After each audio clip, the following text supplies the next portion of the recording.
तो आज के इस वीडियो में हम सीखेंगे कि प्योर शर्ट में कैसे कन्वर्ट किया जाता है। ठीक है, मेंटल मैथ क्लास 9th आप अपनी स्क्रीन पर देख रहे हैं। मैं हूं हरी सर और आप सभी बच्चों का चलो कदम बढ़ाई चैनल पर स्वागत है। जो बच्चे हिंदी मीडियम में पढ़ते हैं या जिनके पास हिंदी में मेंटल मैथ है उनके लिए अलग से चैनल है, यूट्यूब पर सर्च कर सकते हैं, उसका नाम है मैथ विद हरी सर। आइए करना शुरू करते हैं। तो सभी को प्योर शर्ट में कन्वर्ट करना है, मीन्स बैलेंस करना है एक तरीके से। आप जैसे क्वेश्चन फर्स्ट है तो हम इसको करेंगे।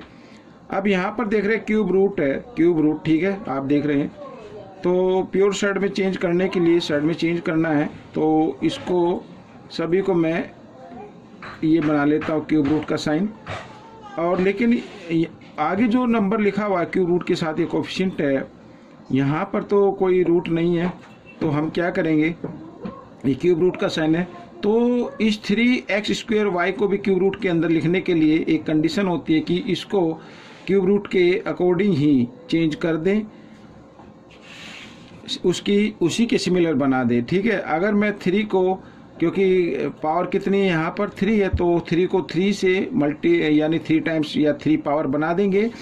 और x की पावर 2 है तो इसको भी हम क्या करेंगे, 3 और पावर इसमें लगा देंगे और बाद में फिर ये इनसाइड और आउटसाइड जो पावर होती है उनको मल्टीप्लाई कर देते हैं। साथ ही y लिखा हुआ है तो y की पावर भी हम 3 लिख देंगे और आगे बढ़ाते हुए, और x और y इसको मल्टीप्लाई की फॉर्म में हम इधर लिख देते हैं, एक ही रूट में रख देते हैं इनको। ठीक है, अब देखिए तो 3 ये क्वेश्चन आपका हो गया है। और 3 को 3 टाइम्स मल्टीप्लाई करेंगे 27x, ठीक है, x की पावर इनसाइड है एक आउटसाइड है तो 3 2 जा 6, इस कंडीशन में पावर मल्टीप्लाई होती है 6 हो गई और एक पावर इधर है 1, तो दोनों पावर को अगर ऐड करें तो हो जाता है 7। और ऐड ही करते हैं क्योंकि मल्टीप्लाई है और मल्टीप्लाई में पावर ऐड होती हैं। तो अब इधर देख रहे हैं y की पावर 3 है और y इधर है तो y की पावर 4 हो गई। बच्चों ये आपका आंसर निकल गया। अब सेकंड पार्ट क्या कहता है, देखो ये भी इजी है।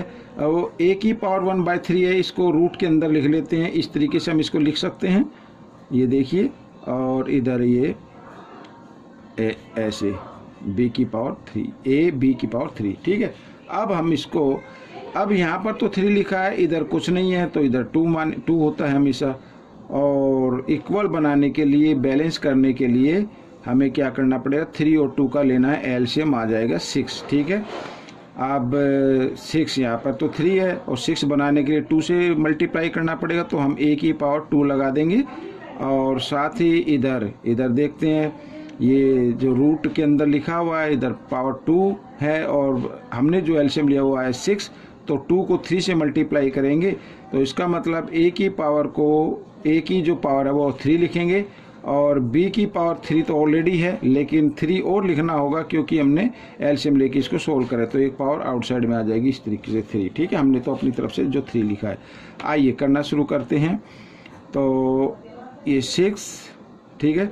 अब a की पावर 2 और a की पावर 3 तो हो गया a की पावर 5 और b एक पावर इनसाइड है एक पावर आउटसाइड है तो मल्टीप्लाई हो जाती है इस कंडीशन में, तो 3 3 जा 9, ये आपका आंसर आ गया।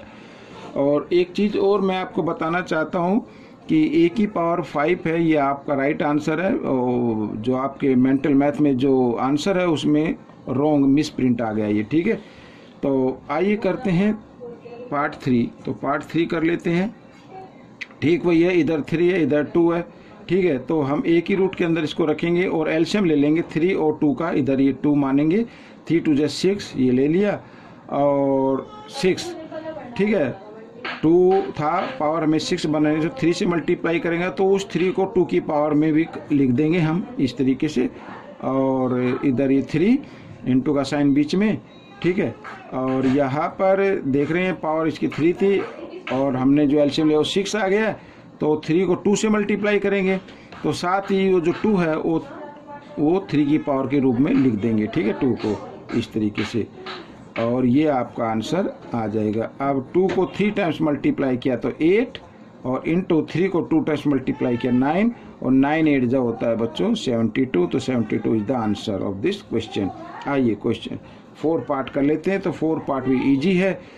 अब यहाँ पर √5 है, तो मैं 5 रूट इधर लिख देता हूँ इस, ठीक है, ये रूट के अंदर 5 है, ठीक है, √5 नहीं, रूट की साइन के अंदर 5 है, या इसको पावर आप बोलिए, ठीक है, रूट की इसकी पावर कितनी है, 5 है। तो इधर 2 है, तो 2 की पावर भी हम 5 बना देंगे, बना दी हमने इस तरीके से। x की पावर भी 5 बना दीजिए, ये मैंने बना दी। y की पावर तो 2 ऑलरेडी है, लेकिन हमें कितनी क्या बनानी है, 5 बनानी है, तो 5 से फिर इसको इस तरीके से पावर लिख देंगे, और बाद में या तो पावर 5 है ही ऑलरेडी, तो इसको अलग लिख दीजिए इस तरीके से, ठीक है। अब 2 को 5 टाइम्स मल्टीप्लाई कीजिए, 2 को 5 टाइम्स मल्टीप्लाई करेंगे तो 32 आ जाएगा, और x की पावर 5 और 1 इधर है, तो x की पावर 6 हो गया, और y की पावर कितनी हो गई, एक पावर इनसाइड है, एक पावर आउटसाइड है, तो इस कंडीशन में मल्टीप्लाई कर देना, 2 5 या 10, तो ये बच्चों आपका आंसर हो गया। आइए करते हैं क्वेश्चन नंबर 20। तो क्वेश्चन नंबर 20 भी इजी है बच्चों, ये देखो आपके सामने। अब find the rationalising factor, rationalising factor आपको फाइंड आउट करने हैं। कहने का मतलब है कि ऐसा नंबर फाइंड आउट करना है। अगर सीधी सरल सिंपल लैंग्वेज में मैं बताऊं कि उस फैक्टर को और इसको अगर हम मल्टीप्लाई करें, ठीक है, तो रैशनल नंबर आ जाए, ठीक है। अभी ये रैशनल नंबर नहीं है, करना कैसे आइए मैं बताता हूँ। अब 3 और ये पावर की फॉर्म है, इधर 36 लिखा है, 36 को 6 × 6 लिख सकते हैं, और जबकि पेयर बनने चाहिए थे 3, क्योंकि पावर कितनी, जितनी पावर होती है उतने का ही ग्रुप बनाना होता है, ठीक है। तो यहाँ पे तो नहीं है, तो 3 और इधर ये 6 इस तरीके से, ठीक है, ये हो गया। अब अगर मैं इधर 6 लिख देता हूँ तो फिर परफेक्ट ग्रुप बन जाता है, जितनी पावर है उतने का ही ग्रुप बन जाता है, ठीक है। तब इसको अगर सोल्व करेंगे तो फिर ये रैशनल नंबर बन जाएगा। तो रैशनलाइजिंग फैक्टर होगा आपका, ठीक है, √6, ये आपका आंसर आ गया। आइए करते हैं नेक्स्ट क्वेश्चन। अब यहाँ पर देखो रूट के अंदर ही 5 है और इधर ये 81 है, ठीक है, ये 5 जो है पावर है। अब आइए 81 के फैक्टर कर लेते हैं। 3 × 3, 3 × 3 इस तरीके से 81 के फैक्टर हो गए। 3 3 जा 9 और 3 3 जा 9, 9 9 जा 81 होता है। लेकिन हमें पावर इधर दी हुई है 5, तो 5 का ही ग्रुप बनाना होगा। 1 2 3 4 ही है ये, तो हम अपनी तरफ से लेंगे, हम अब जो रैशनलाइजिंग फैक्टर निकालेंगे वो होगा 5 रूट के अंदर आएगी ये, और रूट के नीचे जो नंबर आएगा वो 3 आएगा, ठीक है। ये पावर की फॉर्म में हो गई, तो ये आपका आंसर निकल गया, ठीक है। और इस टाइप के क्वेश्चन तो बड़े इजी होते हैं। 2 + √7, तो आपको जिसमें साइन हो तो उसमें सिर्फ केवल साइन को ही चेंज कर दीजिए, वो ही आपका आंसर आ जाएगा। प्लस का साइन है तो हम माइनस का साइन लगा देते हैं, ठीक है, इस तरीके से। अब आप इनको दोनों को प्लस करें या मल्टीप्लाई करें तो रैशनल नंबर आपका आ जाएगा, ठीक है। सॉरी, प्लस का साइन था तो माइनस का साइन हमें लगाना होगा, माइनस का होगा, ठीक है।